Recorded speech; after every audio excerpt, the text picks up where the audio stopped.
રામદેવ પીર જય અલગણી. આપણે એક વિચાર કરવાનો છે કે આપણા શરીરમાં આત્મા છે એ કેવી રીતે છે. હું સંતો મહાપુરુષો આપણને કહે છે કે ભાઈ તમારા આત્માને ઓળખો, આત્માને ઓળખ્યા વગર ભવના ફેરા નહીં મટે. આ જગતના ફેરા, લખ 84ના ફેરા કોઈ દિવસ મટશે નહીં.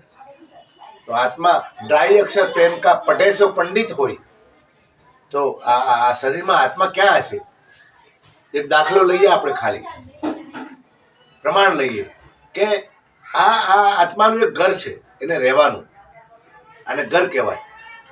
અને એ ઘરની અંદર જેમ આપણે આપણા પોતાના ઘરની અંદર રહેતા હોય છીએ, અને એ ઘરની અંદર ગોળો હોય, ગોળો લાઇટ એ લાઇટ જ્યારે સ્વિચ પાડીને ચાલુ હોય ને આખા ઘરમાં અજવાળું આપે. પણ ગોળો એક જ જગ્યાએ છે, એ લાઇટ એક જ જગ્યાએ છે, ખૂણા ઉપર કે કાં તો ગમે તે સાઈડ ઉપર ગોળો મૂકેલો હોય છે, અને એ બધા ઘરની અંદર અજવાળું આપે છે.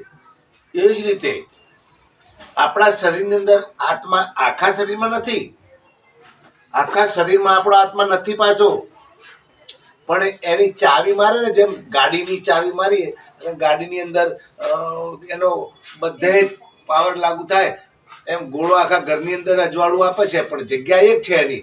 એમ આપણા આત્માની પણ એક જ જગ્યા છે, અને એ ત્યાં રહીને આખા શરીરમાં એનો પાવર છે. એને રહેવાનું એક જગ્યાએ છે પાછું.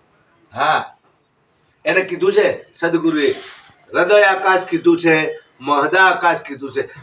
મહદા આકાશ એટલે આ માથું, માથામાં આત્મા હોય, અને હૃદય આકાશ એટલે આપણું આ હૃદય, અને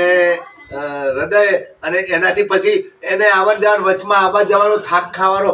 એમ નહીં કહેતા કે ભાઈ આપણે ખેતરમાં જતા હોય તો રસ્તામાં આવે છે તો એનું આ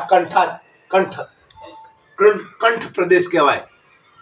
હૃદયાકાશ, કંઠ પ્રદેશ, અને આટલાથી ઉપર મહદા આકાશ.